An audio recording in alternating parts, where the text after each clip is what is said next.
Good morning, everybody. We are going to talk about a little mini class in opiates, the national problem, and how herbs and other natural remedies can help. So I want to try to get the slideshow going, and we'll start there. Certainly, opiates is a national problem. I'm sure many of you know. And if you'd like to take our little class on this, a webinar, by the way, it offers 3 CE credits for nurses, nurse practitioners, registered dietitians, clinical nutritionists, licensed massage therapists, acupuncturists, and midwives. And if you're none of those, you can take the class anyway, but just click on the bottom if you're interested in joining us for our class on opiates, the national problem, and how herbs and other natural therapeutics can be helpful. And we'll just run through a little bit of the data that we'll be sharing in the webinar, such as the history of opiates, problems associated with them, and natural solutions. Because, you know, they are great. They do help with pain, which is amazing. So if any of you have ever grown a poppy, I should have also had a picture of it growing. It's a big orange flower. Many of you who are herbalists, I'm sure, can certainly recognize it. And this is how, in case you want to do it at home, you can gather natural opium from your poppy flower. When the big orange petals go off, you just take a razor and slice this bulb. And this exudate that comes out is actually opiate that you can use as is. And in that state, it's not that addictive. And, you know, you just scrape it off with the razor and you actually can use it. It becomes a black sticky substance. So this is how it is actually also gathered commercially. Incisions are made in the pods and the milky fluid oozes out, and then it's air dried. And you can only get this while the pods are green. So you have to watch your flowers and get it after the orange petals fall off and while that's still green. Once it turns black, there are seeds inside and it no longer has the opium liquid in it. So the actual opium liquid does have some morphine as well as codeine, and these are completely naturally occurring alkaloids in this plant. You know, opium has a long, long history of use in medicine. It was marketed both for adults and children. Lots of children's pharmaceutical products contained it. These are just some ads from magazines. This one was in 1887, showing that it was being given to children for pain and for coughs, a lot for coughs because it's an antispasmodic. And regular drug companies, which are now still very famous, such as Bayer, right? There were ads in papers and journals for Bayer's products, including aspirin, which is still on the market now, and heroin, right on the market. A lot of people don't know that. This is the history of a lot of these natural opioids. So here's an ad from 1903 looking at glycoheroin manufactured by, this was SmithKline, you know, which was SmithKline later. And it was widely used as an analgesic for pain management, for asthma, for coughs, for pneumonia, because it stops that intense coughing and spasmodic coughing.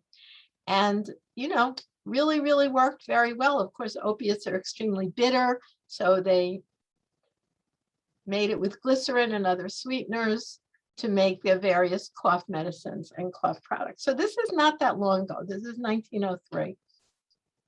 Now, there are a lot of opiate meds on the market now, and as they've made them further away from nature and more pharmaceutical, they have become, unfortunately, more addictive and more problematic. So morphine is still widely used, which is one of these exudates and extracted opioids. And it's widely used, like in cancer therapeutics, in hospice. It's widely used because really it has very little side effects other than addiction. And by the time you're in hospice, I love hospice care as a nurse because I think it's really wise care. You don't do too much to the patient. You just keep them comfortable, and, you know, it's an end of life intervention. So they're not too worried about the addictive qualities. And there are a lot of other opiates and opioids, such as morphine, codeine, oxycodone, hydromorphone, which is various drugs, methadone, which they use to get people off various addictive substances, Demerol, fentanyl. Now, fentanyl, right, that gets to be, look how little. For 10 milligrams of morphine, you would use 0.1 milligrams of fentanyl. That's one of the problems with fentanyl, in that it becomes problematic because people use too much of it. And it really can be, highly addictive and toxic, and they'll use a lot. So there are opioid receptors in the brain. Now that's interesting, because it means to me that we're naturally made to have some of these items, which of course we can get through our natural products. And there are actually dopamine pathways in the brain, mostly in the frontal cortex. There's also serotonin pathways, which you've heard about, that have to do with mood and memory and processing and sleep and cognition. And they're linked to various things that make you feel good. That's the problem. That's the addictive nature, because it stimulates the reward and motivation pathways, the pleasure and euphoria pathways. And then it interferes with motor function. It can cause compulsion and, of course, cause addiction. So these are some of the problems with it. Now, we have to deal with pain, though. So, of course, today we're just having our little mini discussion of some of the things that might be useful for pain. And we're talking about the fact that opioids are definitely useful for pain, but the biggest issue is that they are highly addictive. So, of course, there are things over the counter that might be also useful for pain. And here's two of them, Advil and Aleve.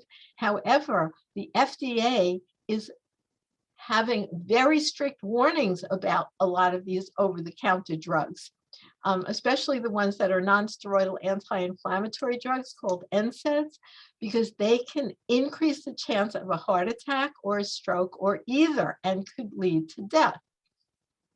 So the 4 NSAIDs that are most often used are Advil and Motrin, which is ibuprofen, and also naproxen, such as Aleve, and neprosine, and also Celebrex. Celebrex really is excellent at pain relief, but is very deadly in that its side effects are, killing you. So the problem is there's serious side effects that can occur as early as the first few weeks of using them, or you might be using them for years and then suddenly develop one of these side effects. So, by the way, aspirin is not included in this warning. Aspirin has, a lower incidence of warnings, but it does have a very serious side effect of causing stomach bleeding, and people die from that every single year. It actually causes puncturing a hole in the stomach lining. So although there are over-the-counter alternatives to a lot of these opioids, they're certainly not as strong in terms of pain relief, and they have their own whole realm of possible adverse effects.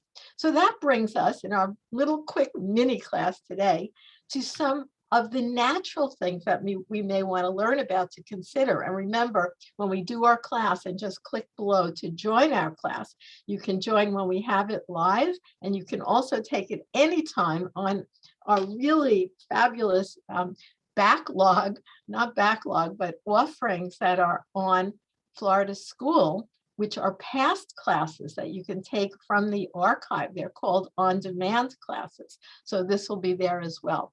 Homeopathy. I love homeopathy. I'm a mixer in my practice, and I've been doing holistic medicine since 1964. And I will put together homeopathy, herbs, exercise, and foods.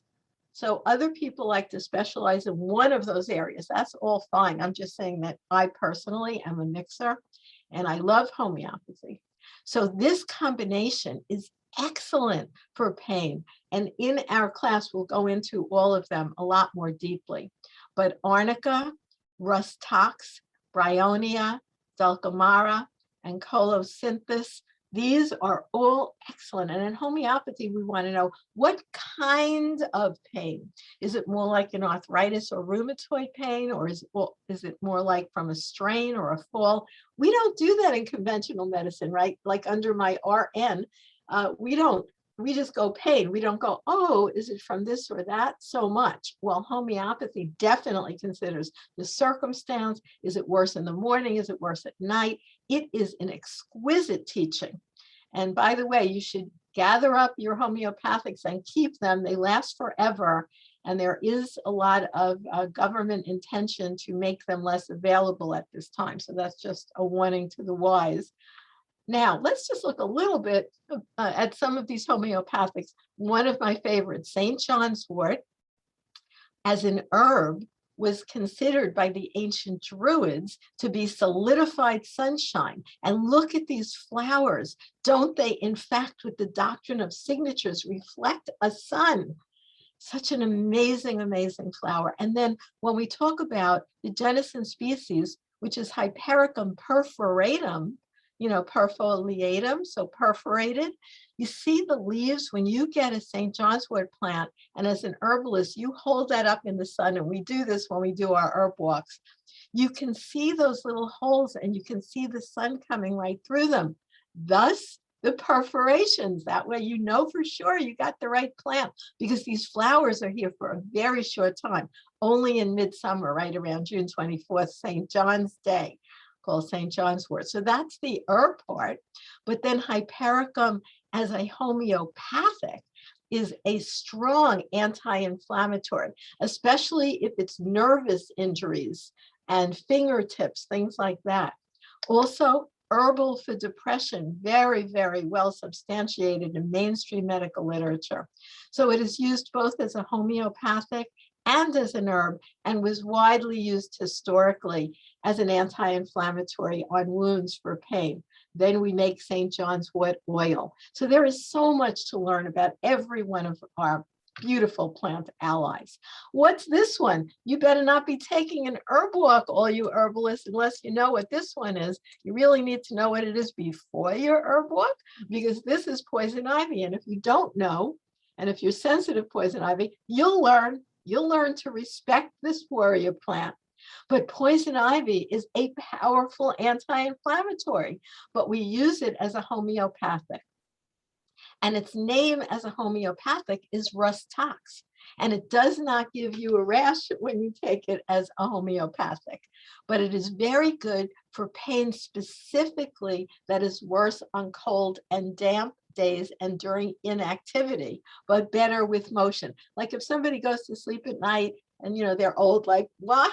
Right? Getting old. I don't get pains, thank God, but I know a lot of my compadres do. So when you get up and your back kind of aches and you stand up very, very slowly, that's called like the rheumatiz. That would be something that Rus tox would be totally appropriate for. But if it gets better after you're moving around a lot, that would be Rus tox. The opposite would be bryonia. Bryonia would be like you wake up, you feel pretty good, you move around a lot, and then it started taking, you wouldn't do Rus tox, you would do bryonia. And we'll talk about this, about what to use naturally rather than be staying on those opiates. So it's like a rusty gate syndrome, very good from rheumatoid arthritis, which I wrote an entire book about called Arthritis. It's a big, giant book with a full protocol on pain relief. So that's something else that you can check out. Now we go in our presentation about this in terms of hemp and cannabis sativa. We have several hemp presentations here on the archives that go very deeply just into hemp. But in this lecture, we'll be talking about the use of hemp for being an excellent addition to something to replace opioids, okay? Because it really can be super effective, both for anxiety and also for pain relief. Both if you have a license, let's say, for full cannabis that has 15 to 40% THC, and that would be true if someone has a license, or if they choose to use it illegally. Or you can use hemp, which is widely available on the market, and it has to have 0.3% or less of THC, it can still be very useful for pain and the anxiety, anxiety and other things that go along with that pain syndrome. And here's some, because we're going to be talking about how do we get off those opioids. Very often people get on them, they're addicted, and it has to do with that body-mind connection. So we have to support the mood, not only the pain receptors. So an excellent one is to consider is mimosa. It is a nervine with immune regulating and cancer inhibiting effects, and is very effective for depression, anxiety, and irritability. And how beautiful is this flower? Doesn't it look like it's just spiritual and reaching up to the heavens? And doesn't it look happy? Have any of you read Dr. Seuss to your kids? When I read it to my kids, we used to read Dr. Seuss, and he had in one of his books something called a trifle tree. And this really does look like a trifle tree. What a beautiful thing. And the flowers are what we use. It's really good for people with low blood pressure, low mood, low thyroid, anxiety, and poor energy that a lot of people suffering from pain have, and also low thyroid function. And it's a fantastic herb to include when you're working on just getting well, so you don't need so many pain medications. Another one would be wild lettuce. I love wild lettuce because through most of the country, you can just go out and pick this stuff. Talk about bitter. You'll know what bitter is once you find and use your wild lettuce. And it has a hypnotic or sedative effect. Also, we can break the wild lettuce. Those of you who are familiar with it, it has that white latex. Didn't we start talking about latex right at the beginning with the poppy? Well, there's a relationship there. And that white latex also can be eaten. It can be put on things. It could be smoked. And it's used in the 19th century for physicians when opium could not be obtained, because it has a lot of similar characteristics.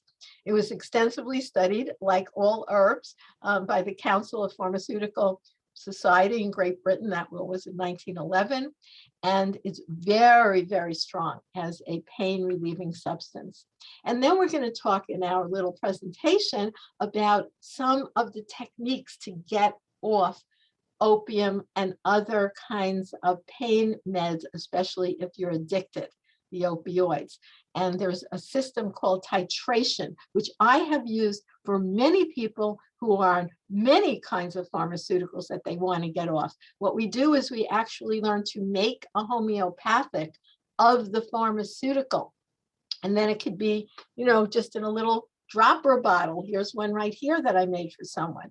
And we titrate it so that they're taking close to the amount they were taking and then slowly tapering it off. Excellent technique, and something people actually can learn for home use, or there are centers that you can go to. And combining titration, like we always do, with healthy eating, massage, acupuncture, and other natural therapies can really be useful at dealing with the entire opioid problem for an individual and for society at large. So I very much would love for you to join us for our opioid presentation. I'm Ellen Kamhi, the natural nurse. Best place to find me is at naturalnurse.com. And we do a lot of things. If you're interested in pursuing a career path in natural health, if you're interested in becoming a registered herbalist, I do a mentorship for that. And you can also learn evidence-based botanical protocols for a lot of individual health issues. And a lot of our classes through the Florida school here have CE credits, which is just amazing that you can learn about natural medicine and get CE units for your mainstream degrees. So I want to thank you so much for joining us today for our little mini walk through our opioid presentation. And I hope you have a great day.